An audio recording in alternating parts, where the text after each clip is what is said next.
Hey there, vinyl community. My name's Tom. You're watching High Rant District. Gonna do I guess this is known as a sealed to revealed. I've got two unsealed records from the 80s.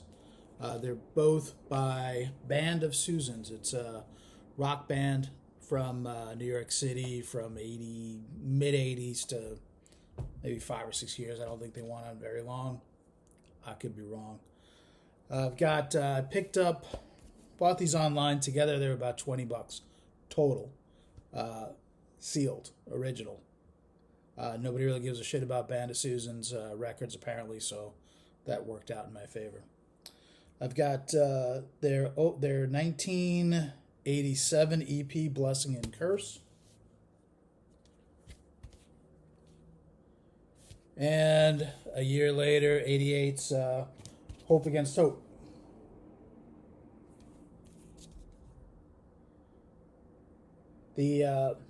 So I bought these on Discogs, two different dealers.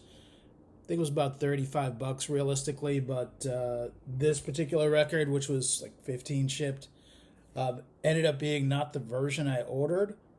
I ordered a UK version, and this is a US version because it's got Dutch East India Trading's logo on it.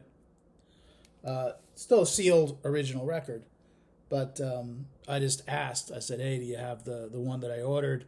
And the guy or gal, whoever, just replied and said, "Nope. Here's a refund. Keep it."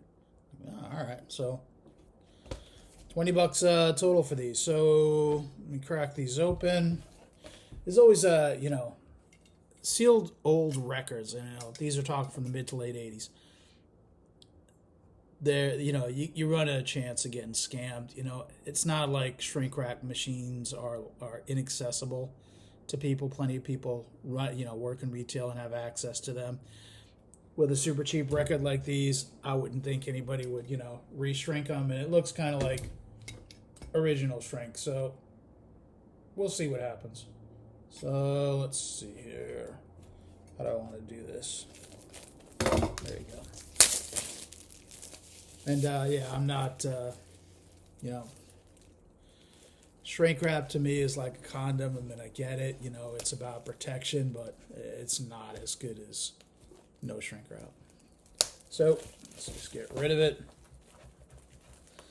So this 1987 album, Blessing and Curse, it's not an album, I shouldn't say. It's a 4-song EP. And let's pull it open. We got insert, words, and then, oh my god, it's not a polyline sleeve.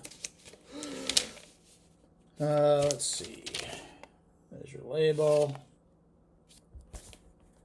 Kind of surprised it's at 33 and a third for a 4-song EP. Whatever. And let's see. Why doesn't this want to exit the sleeve? All right, a little bent up. Looks fine. Seems to be flat. Oh. Looks good. And so that was a 4-song EP. And let's see. We'll go to Hope Against Hope, their debut album a year later in 88. The EP, two of the songs on the EP ended up being on this album. So really that EP that I just opened, the worth is really like 2 songs. Unless they're different versions, I don't know. I've never had albums, full wax editions of these records, so it'd be fun to play them and see how they sound as if they just came out of the sleeves originally. There's the inner sleeve. It's really nice picture inner sleeve. Lyrics on the flip side. It's a rock band. It's heavy guitar. Well, it's a lot of guitar, put it that way. I think there's At least there's three guitars, I think, on both of these albums. I think a year after this album, Paige Hamilton, eventually of Helmet, joins the band. So that should give you some sort of an idea about the sound. I don't know, looks flat. Looks clean. Side one. Side two.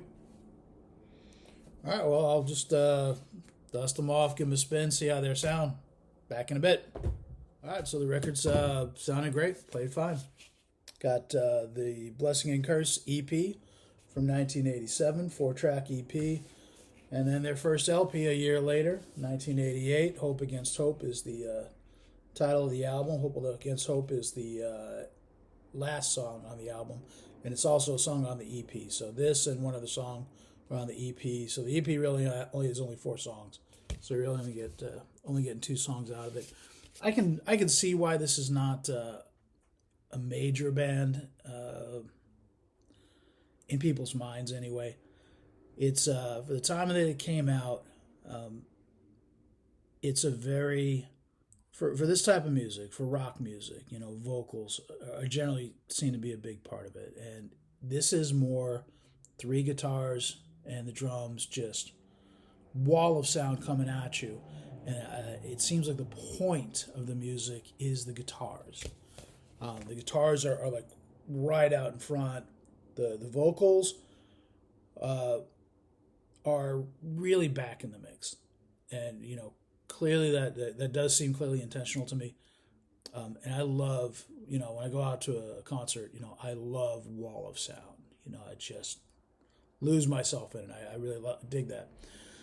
So it's not that big a deal. But it's different. It's different than what you're normally used to listening to. So these are cheap records. If you can find them, I'd grab them. I think they're fantastic listens. Really enjoyed them. I'm going to dig further into them. I've always known of Band of Susans, but never had them on LP, on wax or on CD. So I've never really dug into them. I'm going to dig further. I think, the next album, Paige Hamilton comes in. And anyway, good stuff. Thanks for watching. Catch you later.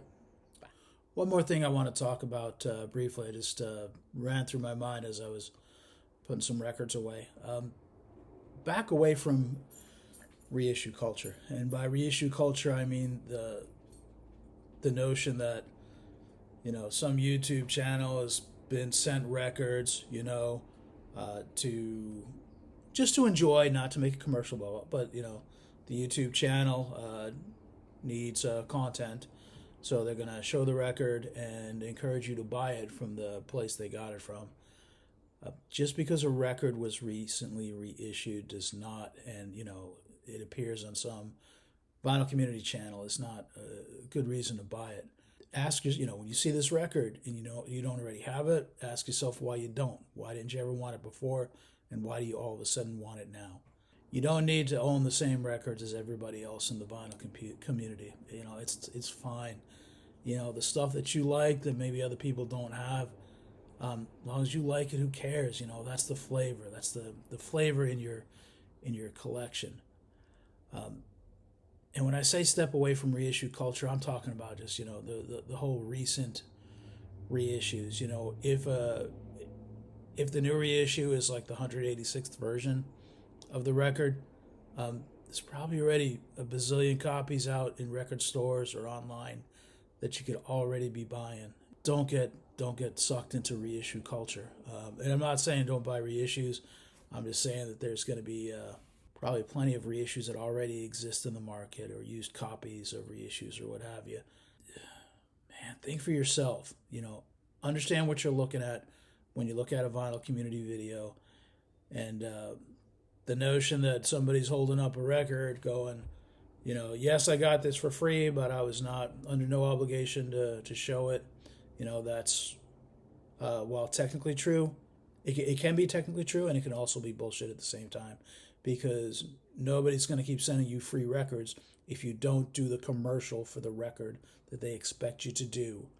And you're only being sent that, nobody with 100 subscribers is being sent free records. The implication is that you're getting free records to make a commercial because you've got, X number of subscribers, you have a certain amount of reach. So, and those people are shills. It doesn't matter that they say they got the record for the free, they are shills. Understand what you're looking at, think for yourself. If you still want the record after that and you can't find it elsewhere, by all means. But ask yourself, before this shill showed me this record, I didn't need it. Why do I need it now? Think for yourself. Enjoy music. Catch you later.